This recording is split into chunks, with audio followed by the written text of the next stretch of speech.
no hay problema que baje. Perfecto.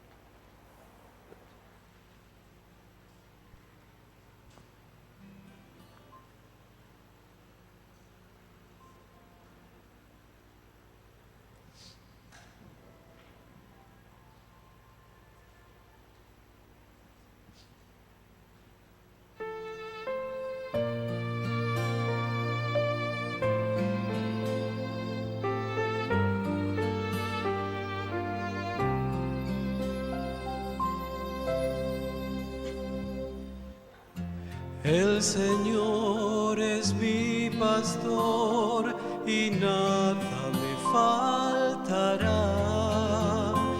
Sobre pastos delicados me hará descansar, y hacia un río tranquilo yo sé que Él me va a guiar. Soy oveja que necesita de un pastor. Vengan pruebas de muerte y dolor, aún así no temeré ningún mal. Si tú estás junto a mí, ¿cómo podría yo temer? Soy oveja que necesita de un pastor.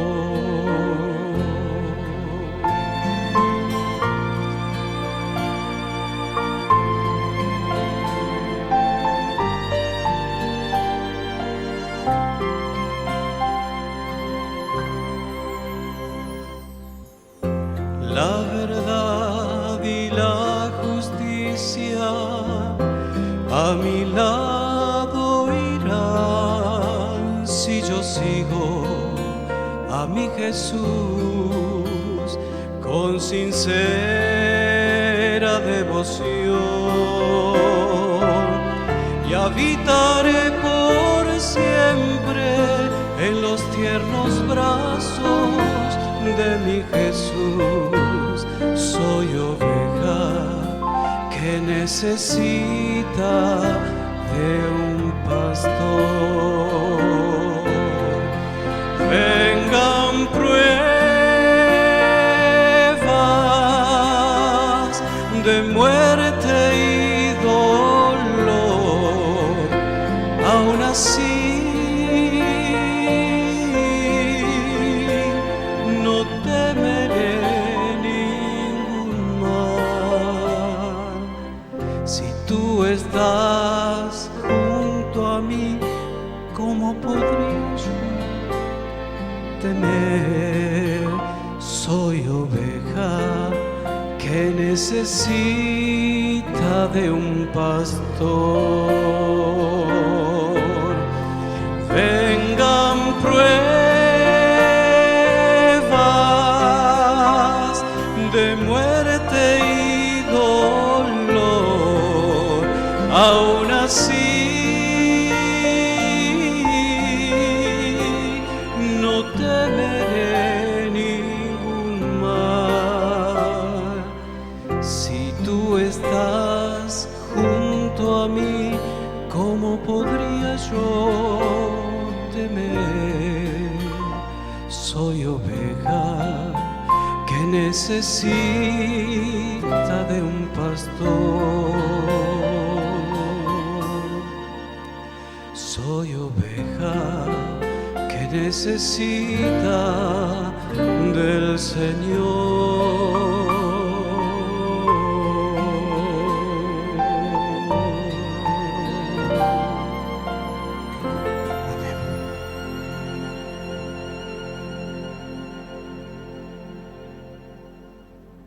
Demos ofrenda y eso.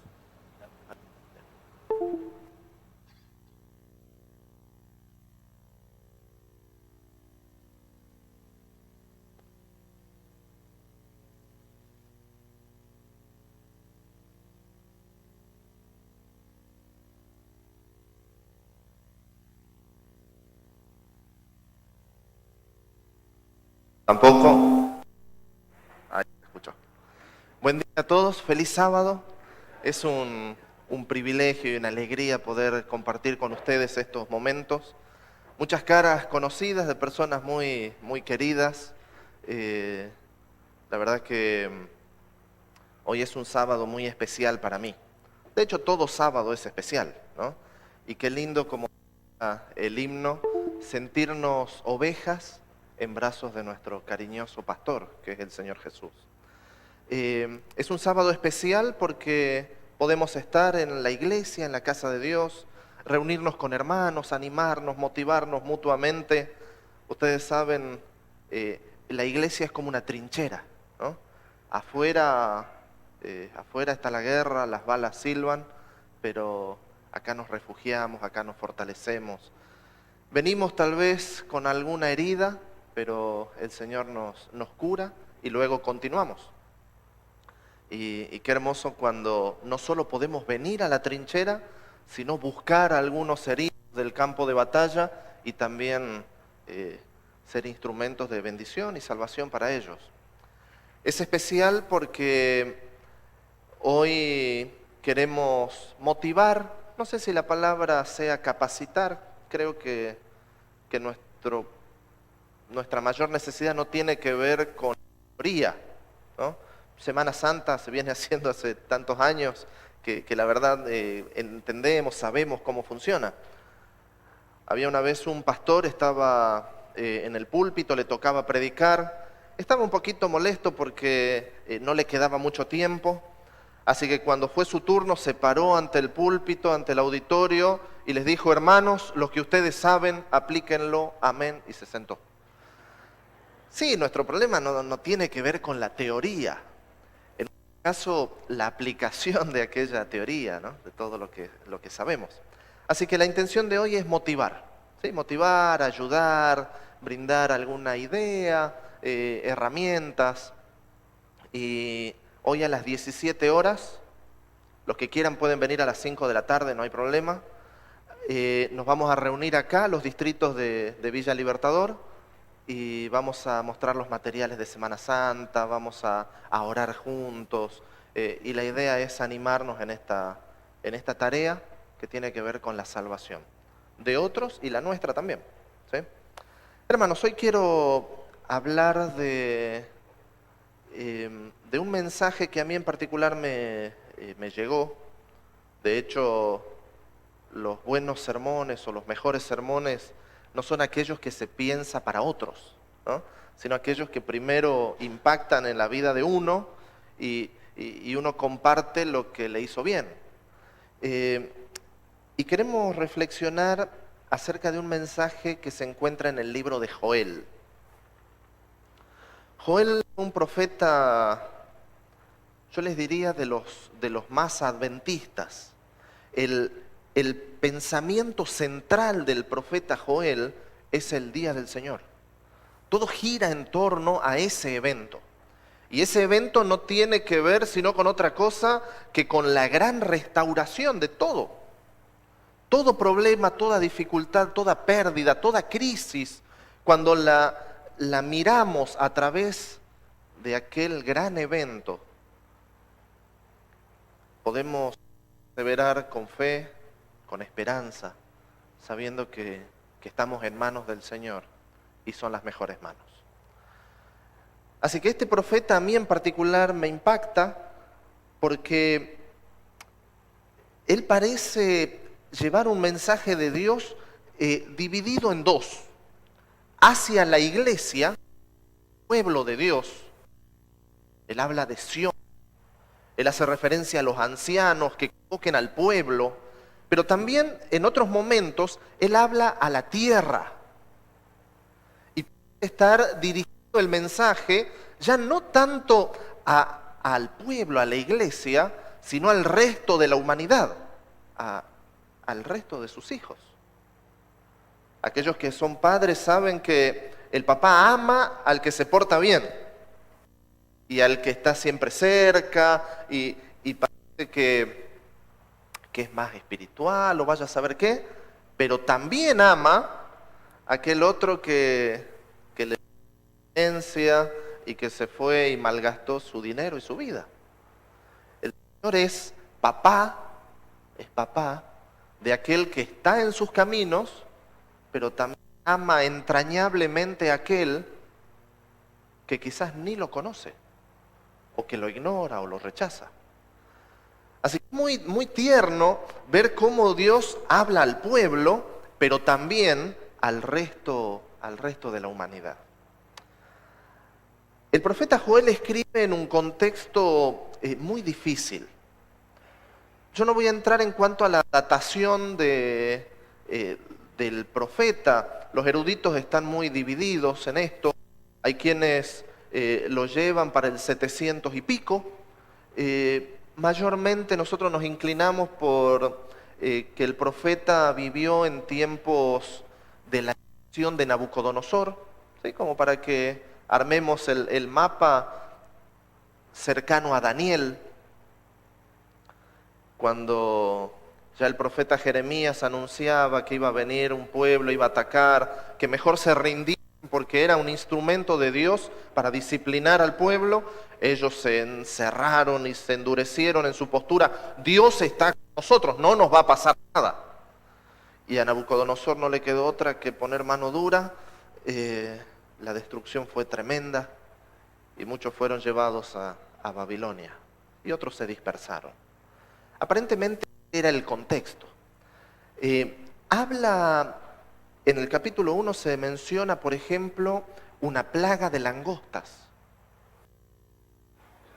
Se menciona la invasión de un pueblo extranjero, aparentemente Babilonia, y se menciona la condición espiritual del pueblo, ya que con la destrucción, con la invasión, también se derribó el templo. Así que nosotros podemos pensar en un marco muy difícil. Crisis económica por la langosta, ¿no? Al no tener producción agrícola, no hay vegetación, los animales no tienen que comer, el ser humano pierde esos animales y pierde las plantaciones. La invasión tenía que ver también con una inestabilidad social, ¿no? Por momentos se tornaba en tierra de nadie, una anarquía, unos contra otros, en defensa de uno mismo, escapaban, atacaban a sus propios hermanos buscando qué comer. Realmente fueron tiempos muy difíciles. Pero sobre todas las cosas, y haciendo más difícil la situación, no había servicio en el templo. No había sacrificio, no había ofrenda. Por ende no había palabra de Dios, no había sacrificio, no había esperanza, no había perdón. Yo no sé si es muy distinto a lo que vivimos hoy en día. Crisis económica, crisis social, política, y ni hablar de la decadencia espiritual en nuestra sociedad. En ese marco, en ese contexto, Dios levanta a este profeta, Joel, para dar un mensaje trascendente. Y tan trascendente que repercute aún en nuestro tiempo. Porque tiene que ver con la iglesia y tiene que ver con la humanidad. Joel capítulo 1, versículo 2, dice: oíd esto, ancianos, y escuchad todos los moradores de la tierra. ¿Ha acontecido esto en vuestros días o en los días de vuestros padres? De esto contaréis a vuestros hijos, y vuestros hijos a sus hijos, y sus hijos a la otra generación. En otras palabras, esto no sucedió nunca antes. Lo que ustedes están viviendo lo podrán contar, porque esto no se vio y en mucho tiempo no se verá. Fue el mensaje del profeta para ese entonces. Versículo 9 del capítulo 1, hacemos un pequeño salto, y dice: desapareció la casa de Jehová, que la ofrenda. Y no está hablando de lo monetario, sino del corderito que era sacrificado y que representaba al Salvador. Desapareció de la casa de Jehová la ofrenda y la libación. los sacerdotes, ministros de Jehová, están de duelo. El campo está asolado. Se enlutó la tierra porque el trigo se ha destruido. Se secó el mosto y se perdió el aceite. Y yo hoy quiero que podamos reflexionar un poquito en estos tres elementos. El trigo, con lo que se hacía la harina y el pan, que era la base de la alimentación. El mosto, que sería el vino, jugo de uva, y el aceite. Claro, para nosotros tienen mucho sentido estos elementos. Jesús tomó de ellos para ejemplificar, darle una aplicación espiritual. De hecho, el mismo profeta sigue en esta línea y cuando habla de la restauración del pueblo, le promete al pueblo que le daría pan, vino y aceite. Y cuando pensamos en esto, pensamos en Jesús, ¿no? Tomando el pan, partiéndolo y diciendo, esto es mi cuerpo. Pensamos en aquel texto que dice, no solo de pan vive el hombre. Y de pronto el pan también representa la palabra de Dios. Jesús mismo diciendo, yo soy el pan, el verdadero pan que descendió del cielo. Y si bien esto tenía una aplicación literal de una restauración económica, y Dios prometió que el pan y el agua serían seguros. Y si fuera necesario, Dios puede hacer caer pan del cielo. Y yo no sé si en esta mañana hablo a alguien que en su mente tiene la preocupación del pan. Dios puede hacer milagros. ¿Sí? Dios puede hacer caer pan del cielo para que a sus hijos no le falte.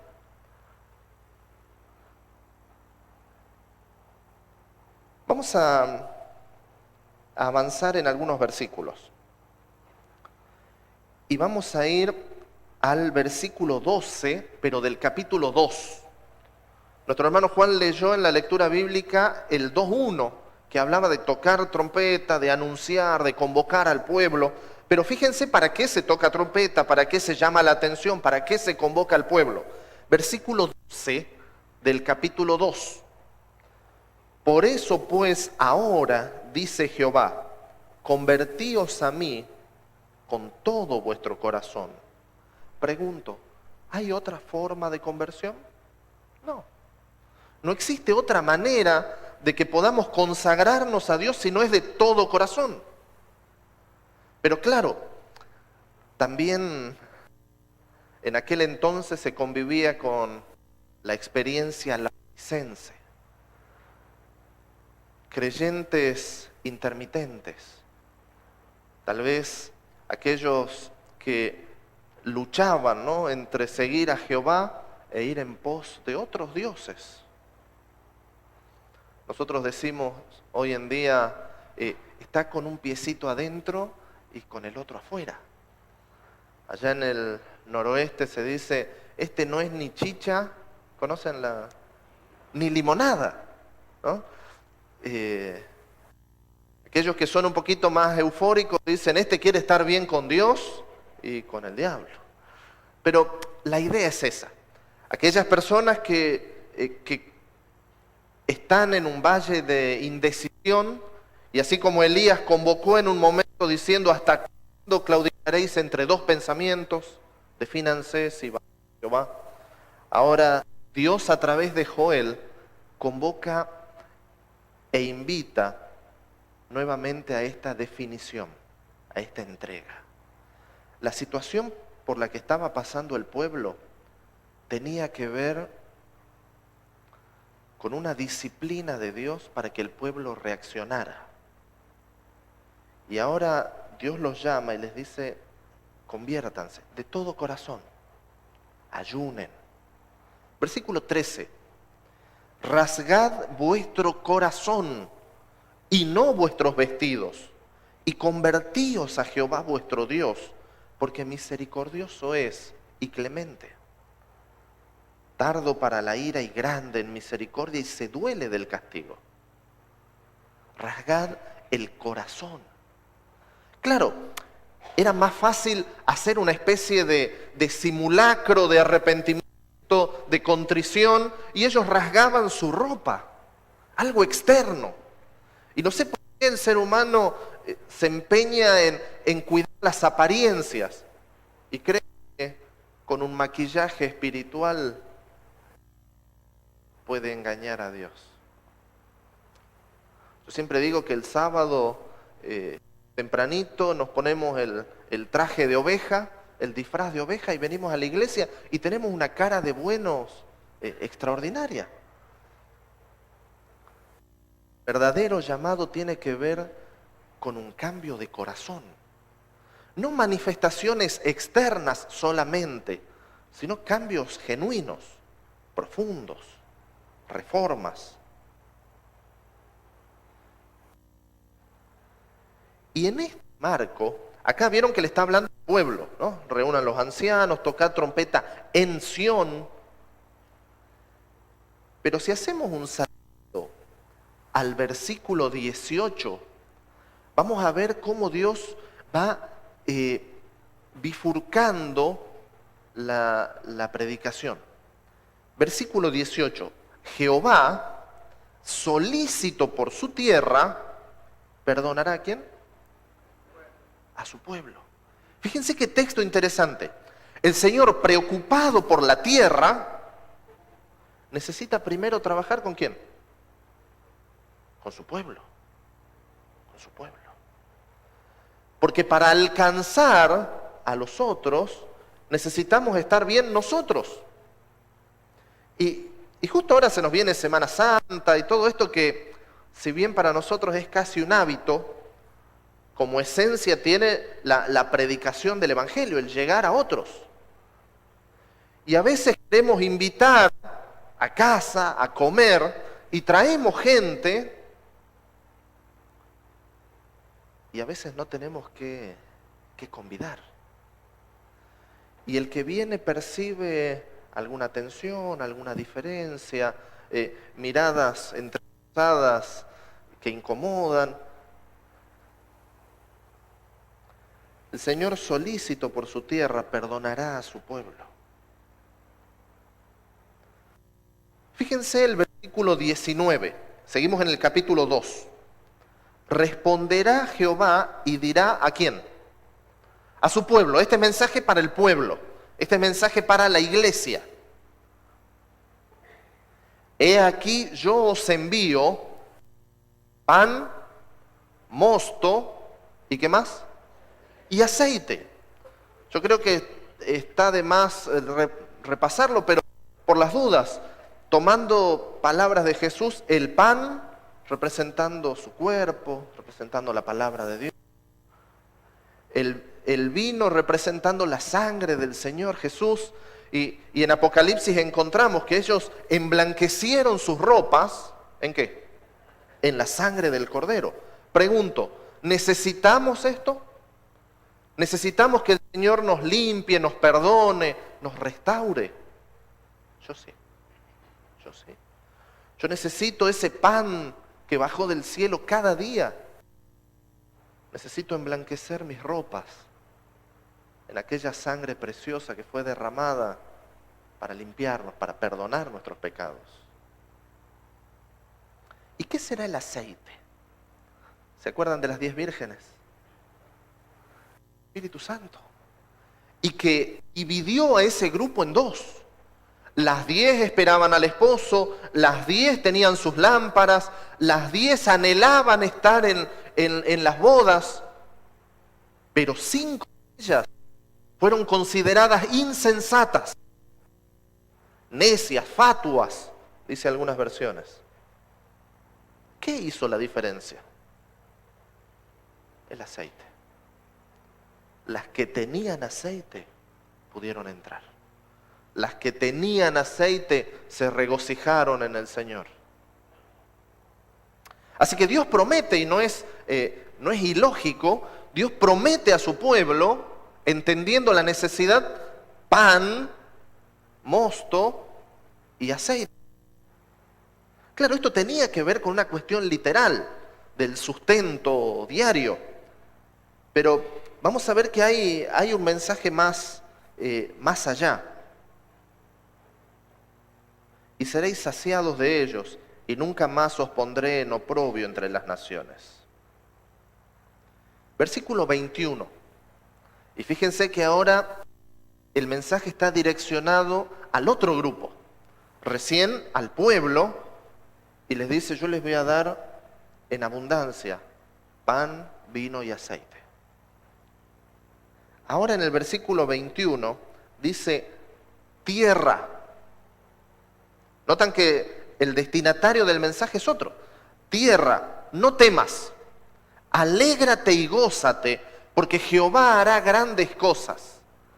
Y a mí me emociona este pasaje si pienso que Dios le habla a aquellos que viven sin esperanza, que sufren, que lloran, que quizás no tienen un sentido en la vida, y Dios les dice: tranquilos, yo voy a hacer cosas, voy a hacer maravillas.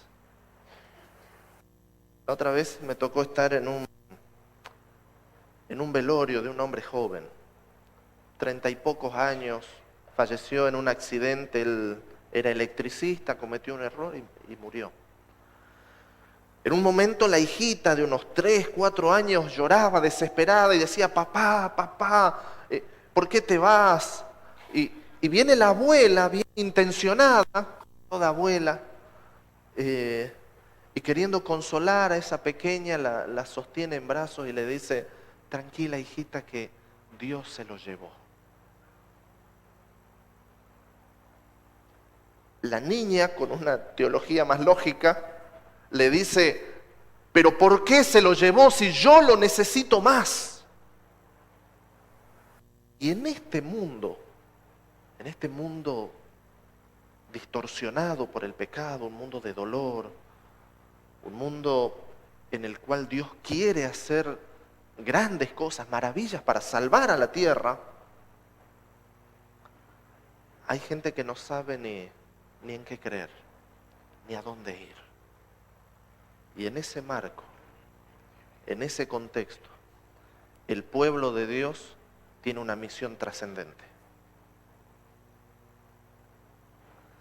Sigue diciendo el versículo 23. Vosotros también, hijos de Sión, otra vez el mensaje para el pueblo. Alegraos y gozaos en Jehová vuestro Dios, porque os ha dado la primera lluvia a su tiempo, y hará descender sobre vosotros lluvia temprana y tardía, como al principio. Y las eras se llenarán de trigo, y los lagares rebosarán de vino y aceite. Versículo 27. Y conoceréis que en medio de Israel estoy yo, y que yo soy Jehová vuestro Dios, y no hay otro, y mi pueblo jamás será avergonzado. Hermanos, Dios, solícito por su tierra, perdonará a su pueblo.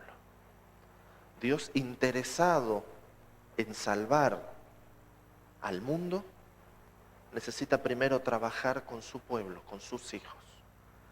¿Quiénes son la esperanza para llevar luz, llevar salvación? Somos nosotros, imperfectos, quizás más humanos que quisiéramos. Pero el Señor nos encomendó esta sublime tarea: llevar luz y bendición. Dios prometió que derramaría su Espíritu Santo, ¿no? Y ahí de pasadita vimos lluvia temprana y lluvia tardía. Joel va a profundizar este tema. Pero nosotros soñamos con aquel día. Nosotros anhelamos, no solo cuando Cristo venga, anhelamos aquel momento de la lluvia tardía, del fuerte pregón. Yo sueño aquel momento en que vaya pasando por la calle y en un velorio, la gente llorando, yo pueda entrar, predicar, y por qué no tomar a ese muerto con mano fría y decirle en el nombre del Señor Jesús, levántate. Dios prometió su Espíritu. Dios quiere hacer milagros. Y Dios le dice al mundo, tranquilo, voy a hacer grandes cosas. Ahora les quiero contar un testimonio cortito. A la tarde tengo otro. Les anticipo el de la tarde. Estábamos haciendo una campaña en Chaco. General San Martín se llama aquel lugar, los que conocen, ex Zapallar. En un momento en las conferencias, después de varias noches de ir en su silla de ruedas, don Colina, apellido Colina, en un momento me llama aparte, yo le daba estudios bíblicos, y me dice, Pablo, necesito que ores para que Dios me levante de la silla de ruedas. Fue eso que me atoró. Claro, nosotros tenemos el versito y rápido abrimos el paraguas. Bueno, la voluntad del Señor, depende. Y claro, uno se defiende y trata de escudar su poca fe. Me dio vergüenza. A la tarde les cuento cómo terminó don Colina, ¿sí? Pero hoy quiero contarles otro. El testimonio de una chica, Yanina, de una localidad en el noroeste, ahí colindando Jujuy con Salta, ciudad de Güemes. Estábamos haciendo una campaña, fue una campaña muy interesante. Tengo 2 minutos, así que cuento rapidito. Estábamos en la junta de iglesia, queríamos acondicionar el edificio. Resulta que al frente había una ferretería muy grande y la iglesia, que estaba justo puerta con puerta, claro, tenía un revoque rústico, en realidad parecía el depósito de la ferretería. Así que les dije, hermanos, por lo menos pintemos la iglesia y entonces invitamos gente y hacemos una linda campaña. Y bueno, quedamos en eso. Reunimos la junta y aquí los riesgos de la democracia, ¿no? ¿De qué color pintamos? Y un hermano propuso y dijo, azul. Bueno, yo traté de, sí, como para que llame la atención, yo traté de reinterpretar al hermano. Digo, usted está diciendo celeste, tal vez en un tono pastel. No, azul. Y bueno, ¿hay alguna otra propuesta? Nadie levantaba la mano. Hay apoyo. Se votó unánime, azul. Y yo pensé, de depósito de ferretería a comisaría de barrio, pero estábamos, ustedes saben, cuando se vota algo en junta, estamos embarcados todos y vamos para adelante. Así que se votó pintar de azul la iglesia. Pero nosotros no sabíamos que simultáneamente en una localidad cercana había un hombre que oraba hacía mucho tiempo por conocer la verdad. Y había ido rebotando de iglesia en iglesia y en el espíritu sentía que no era su lugar. Y aquella noche, mientras oraba, un miércoles de noche, el día que tuvimos la junta, él le decía al Señor, Señor, llévame a tu iglesia, a donde yo tengo que ir. Y este hombre, Pedro, se durmió orando. Y mientras dormía, él escuchó una voz que le dijo, Pedro, mañana a las 20 horas, el lunes a las 20 horas, tenés que ir a la iglesia azul. Así que bueno, Pedro pasó ese lunes con la bicicleta frente a la iglesia, vio la iglesia azul, paró su bicicleta, entró como Juan por su casa, se sentó al frente. Claro, en las campañas yo hago una estadística veloz y digo, bueno, ¿quién vino por la radio? ¿No? Y algunos levantan la mano, 20% efectividad de la radio. ¿Quién vino por los volantes? Un grupito levanta la mano, un porcentaje de efectividad del volante. ¿Quién vino por un amigo, etcétera, etcétera? Y él no levantaba la mano. Pero yo lo veía muy cómodo, no parecía una visita, un amigo que recién llegaba. Así que a la salida lo busqué, conversamos, y yo le pregunté, ¿quién lo trajo? ¿cómo es que usted llega? ¿Quién lo invitó? Me dice, a mí me trajo Dios y me contó esta historia, ¿no? En esa misma campaña, mientras hacíamos llamados a las noches, había una chica allí en el medio, del lado izquierdo, en el medio de la nave del templo. Yo veía que temblaba y lloraba, no pasaba. Y yo invitaba que los que querían entregar su vida al Señor, que vengan adelante, y varios pasaban, pero ella temblaba en su banco. Así que orábamos por esta chica. A la salida de una de las noches se acercan dos hermanas, y los pastores saben, ¿no? Cuando vienen de a uno, es como más manejar. Cuando te vienen de a dos, vos ya sabés que el asunto es más complejo, ¿no? Así que vinieron las dos hermanas y me dicen, pastor, mire que nosotras no estamos locas. Y yo le digo, comenzaron mal. Los que están, todos dicen eso. Así que me dicen, ¿puede ser que hayamos visto ángeles? ¿No oramos pidiendo la presencia del Señor? ¿No creemos que los ángeles se suman a la alabanza, a la adoración? ¿No creemos que son espíritus ministradores en pro de la salvación de la gente? Y yo le dije, hermana, yo creo que sí, creo que sí. Y entonces se animaron a contarme.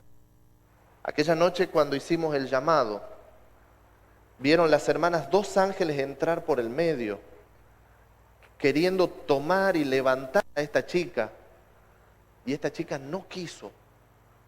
Y estas hermanas me contaron cómo los vieron salir por el pasillo y ubicarse allí atrás, a los ángeles. La verdad me impactó. Así que al día siguiente la esperé a Janina y le conté. Cuando estábamos hablando se quebró y llorando me dijo, sí, pastor.